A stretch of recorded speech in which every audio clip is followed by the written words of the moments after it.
Olá, queridos amigos do Lar Espírita Luz e Amor, uma boa noite a todos. Espero que todos estejam bem. Vocês me desculpem se a minha voz não está bem, se eu tossir às vezes, é que eu estou adoentada, mas está tudo bem. É um prazer estarmos aqui mais uma vez para mais um estudo evangélico. Então vamos à nossa prece, vamos fechar os nossos olhos, elevar o nosso pensamento ao alto, nos conectando com a espiritualidade maior, pedindo as bênçãos dos nossos mentores e amigos espirituais, pedindo a proteção de Jesus, nosso Divino Mestre, dos nossos mentores, da equipe de João de Deus, para que nós possamos ter um estudo profícuo, para que as sementes aqui lançadas possam refletir na nossa vida, nos transformando, nos ajudando e nos dando condições de termos uma vida melhor, mais digna, nos tornando pessoas mais fortes e responsáveis, sempre à luz do Evangelho do Cristo. Pai nosso que estais no céu, santificado seja o vosso nome, venha a nós o vosso reino, seja feita a vossa vontade, assim na terra como no céu. O pão nosso de cada dia dai-nos hoje, perdoai as nossas ofensas, assim como nós perdoamos a quem nos tem ofendido. E não nos deixes cair em tentação, mas livrai-nos do mal. Que assim seja. Queridos amigos, na noite de hoje, nós vamos falar do livro Caminho, Verdade e Vida, de Chico Xavier, pelo Espírito de Emmanuel, e nós vamos estudar o capítulo 26, Padecer. E para nós começarmos, eu vou ler uma citação que nós temos aqui. Nada temas das coisas que há de padecer. Essa citação está no livro Apocalipse, capítulo 2, versículo 10. E só para contextualizar rapidinho, o livro Apocalipse, ele está no final do Evangelho, tá? Ele está no final do Novo Testamento. É um dos últimos livros do Novo Testamento. E ele também é chamado de livro da Revolução, livro da Revelação. Na verdade, é o último livro. Exatamente. É o último livro do Novo Testamento. E ele é chamado de livro da Revelação. Em inglês, não chama Apocalipse, chama The Revelation, que é a revelação. E ele foi passado ao apóstolo João Evangelista, que já estava bem velhinho, nos últimos anos de sua vida material. E nesse livro é mostrado para ele o futuro do cristianismo. Então, através de metáforas, de símbolos, de números, João nos narra uma visão do futuro. E quando ele diz nada temas das coisas que hás de padecer, é porque este livro não é um livro de terror, de medo, de condenação, como muitas crenças fazem crer. É um livro de esperança, porque ele pretende revelar ao cristão do futuro que existe esperança. Ele pretende revelar às futuras gerações que no final o cristianismo vence. Então ele fala de uma nova terra, ele fala de uma série de fatos que estavam por vir, que João, dentro da sua simplicidade, interpretou dentro do seu entendimento, porque existiam muitas coisas, né, que João nunca tinha ouvido falar. Então, dentro do seu entendimento, ele narra de forma simbólica. Então, se vocês tiverem vontade, curiosidade, leiam este livro, tá? O Apocalipse. Ele não é muito extenso, são 22 capítulos, tá? E ele é muito interessante. Agora, voltando à nossa lição, o texto de Emmanuel nos diz que uma das maiores preocupações com o Cristo, uma das maiores preocupações que o Cristo tinha foi de retirar dos seus apóstolos os fantasmas do medo e fazer com que os discípulos, que foram aqueles que divulgaram a lição do Cristo, depois que o Cristo desencarnou, aqueles que ficaram com uma tarefa de divulgar e de passar pelas provas e dar os testemunhos, que eles não sentissem medo, que eles sentissem confiança, que é exatamente isso que ele pretende nos trazer através das revelações do Apocalipse. Então, os discípulos, claro, eles eram seres humanos, então era normal que eles sentissem medo, mas era uma das maiores preocupações que eles desenvolvessem a fé e que eles não sentissem medo. E eles sabiam que iam ter que passar por duros padecimentos. E aqui ele pergunta, né, ele fala que a aquisição da fé, ela traduz confiança plena. Nós precisamos confiar, nós precisamos acreditar, né? E ele nos fala do padecer. E o que seria o padecer? O que é padecer? O que significa? Então nós fomos lá no Aurélio e o significado mais comum da palavra padecer é sofrer um mal físico, moral, é sofrer. Mas padecer significa também ter resistência, aguentar, suportar. Então é nesse sentido que Emmanuel nos coloca, porque ele fala que padecimentos fazem parte da nossa vida e do nosso aprendizado. E ele coloca até um exemplo, ele fala que o padecimento do homem é semelhante ao padecimento de um menino que perdeu seus brinquedos.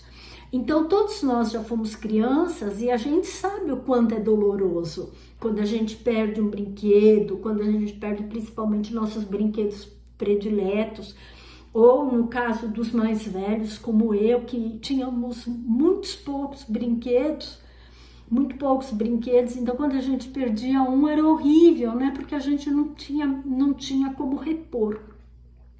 Então é uma dor, mas é uma dor que nos faz aprender, que nos faz crescer.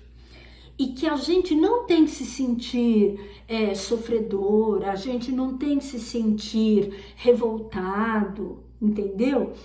Pelo fato de muitas vezes Deus aparentemente não atender os nossos caprichos, os nossos desejos. É porque para o nosso Pai maior nós somos crianças em processo de aprendizado. Então, a gente deixa os nossos filhos fazerem tudo que eles querem? É claro que não, porque nós sabemos que falta o que para a criança? Falta maturidade, falta discernimento. A criança não sabe o que é o certo, o que é errado. Então, muitas vezes, fazendo determinadas coisas, ela se expõe ao perigo, assim como nós. Então, para o nosso Pai, muitas vezes, nós desejarmos determinadas coisas é pernicioso para nós. Então, ele não nos dá, porque ele sabe o que é melhor. E é preciso que nós tenhamos fé, que nós saibamos de tudo isso, que a dor, que o sofrimento não são castigos, não são punições, são lições pelas quais nós, espíritos encarnados, temos que passar para crescermos. É como o aluno que vai para a escola. ele passa por todas aquelas tribulações, provas, chamada oral, tudo aquilo, né? Passava pelo menos, porque hoje em dia, infelizmente, não é mais assim. Hoje em dia não precisa mais estudar, né? É só ir para a escola, responder chamada e tá todo mundo aprovado, infelizmente. Mas na nossa época, nós íamos para a escola para aprender, para estudar. Então exigia um esforço da nossa parte. E com esse esforço, nós adquiríamos o quê? Nós adquiríamos maturidade, experiência. Então determinadas coisas que num momento nos assustavam, no outro momento nós já dominávamos. E nós ajudávamos os mais novos, porque nós já tínhamos vivenciado aquilo. Então é isso que o nosso Pai quer de nós. Ele quer que nós tenhamos essa fé, tenhamos essa confiança de que tudo por aquilo que passamos é para nossa melhoria. E também é muito importante que nós estejamos sempre dispostos à execução de boas tarefas, que é a parte prática, a parte da exemplificação. Porque quando nós reencarnamos aqui na Terra, a maioria de nós sabia que teria que passar por dores, por padecimentos, por sofrimentos, mas escolheu isso, porque sabe que isso é importante para o seu aprendizado, para o seu crescimento, mas que teria que, mais do que aprender com as lições da vida, teria que realizar boas tarefas, porque é isso que nos dá crédito, é isso que faz com que a gente melhore e é isso que faz com que a gente cresça espiritualmente, né? Que ele coloca aqui: participar do espírito de serviço evangélico é partilhar das decisões do Mestre, cumprindo os desígnios divinos do Pai que está no céu. Então nós temos que participar. Participar como? Participar com obras. E que ele nos coloca que nós não devemos temer o que nós possamos vir a sofrer. Porque Deus é nosso Pai, Ele é magnânimo, Ele é justo. Ele não distribui padecimentos, Ele dá corrigendas. Ele dá oportunidade para que possamos nos aperfeiçoar. E no Evangelho segundo o Espiritismo tem um texto também muito interessante que vale a pena vocês lerem. Está no capítulo 5, Bem-aventurados os aflitos. É o item 18 do Espírito Lacordaire. Bem sofrer e mal sofrer. Então o que ele fala? Aqui ele fala que são bem-aventurados os aflitos, né? Porque deles é o reino dos céus. E por que deles é o reino dos céus? Porque aqueles que sofrem com resignação, o que acontece? A gente vai se depurando, a gente vai adquirindo créditos, a gente vai adquirindo uma melhoria. Não basta nós simplesmente sofrermos, reclamando, xingando, blasfemando. Isso não vai acrescentar nada. Nós temos que saber que as provas são coisas positivas. Elas não são castigo, elas não são punição. As provas são formas de nos fazerem melhorar, de nos fazerem crescer. É a mesma coisa, ele dá o exemplo aqui do militar. O militar que vai para a guerra, ele não quer ficar paradinho lá nas trincheiras. Não, ele quer ir para o campo de batalha. Ele quer ir para frente, ele quer ir lutar. Pois ele sabe que é este o papel dele. E a mesma coisa que ele coloca, que nós, enquanto espíritos, nós temos que encarar as amarguras da vida, né, como necessidades para resgatarmos débitos do passado, para conseguirmos força, energia, para nos tornarmos mais resistentes à dor, ao sofrimento. Nós precisamos desse exercício. É como um exercício físico. Não dói, não machuca, não rompe muitas vezes os ligamentos, mas ele é necessário, ele se faz necessário quando a gente quer fortalecer a nossa musculatura. A mesma coisa, quem quer fortalecer o seu espírito é primordial passar pela dor. Agora, essa dor, ela vai ser maior ou menor de acordo com o nosso comportamento. Se nós não fizermos força contra ela virá mais suave. Agora, se nós impusermos uma força, uma rejeição, uma revolta, aí ela virá mais pesada e muitas vezes ela se manterá por mais tempo. Então ele coloca aqui, ó, bem-aventurados os aflitos, portanto, ser assim traduzido. Bem-aventurados os que têm a oportunidade de provar a sua fé, a sua firmeza, a sua perseverança, a sua submissão à vontade de Deus, porque eles terão centuplicadas as alegrias que lhes faltam na terra, e após o trabalho virá o repouso. Agora, esse repouso que ele coloca não é aquele repouso do anjinho que fica lá tocando harpa, não é isso. É no sentido de alívio do dever cumprido.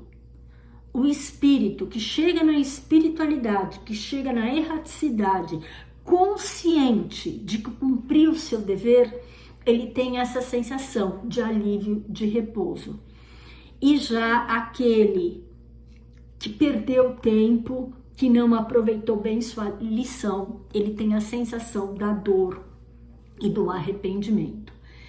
Então, meus irmãos, o padecer, ele tem que ser encarado não como uma dor, não como um castigo, algo que nos dilacera, e sim como algo que nós temos que suportar para adquirir resistência, para nos tornarmos melhores para outras tarefas da vida. Nós queremos evoluir, nós queremos passar para muitos melhores e para isso nós precisamos passar por todos os estágios aqui da Terra para crescermos, para nos aperfeiçoarmos e para nos fortalecermos. E eu espero sinceramente que essa lição seja entendida por todos nós, não como uma lição de moral, mas sim como um despertamento, como um chamamento, para que a gente possa mudar nossa maneira de pensar, nossa maneira de agir, nossa maneira de nos portarmos diante das coisas. Porque quando a gente não impõe resistência, quando a gente não impõe força, as coisas vêm e vão mais rápido. Então, nesse instante, eu gostaria de agradecer imensamente a todos que estão aqui me ouvindo neste momento e que todos possam ter uma ótima semana, que todos possam ter muita paz, muito equilíbrio, um bom domingo, que Jesus esteja no lar de cada um e pedir a Deus e a Jesus que mais do que nós entendermos as palavras, é que a gente possa vivenciar tudo isso, é que a gente possa colocar em prática essas lições na nossa vida, que nós possamos ser pessoas melhores, que não encarem mais o sofrimento como um castigo, e sim que encaremos como exercícios, como lições, como aprendizado, para que nós possamos passar por esse estágio e que venham outros estágios que possam nos elevar cada vez mais. Que Jesus nos abençoe, uma boa noite e que assim seja. Tchau, tchau, gente. Até a próxima.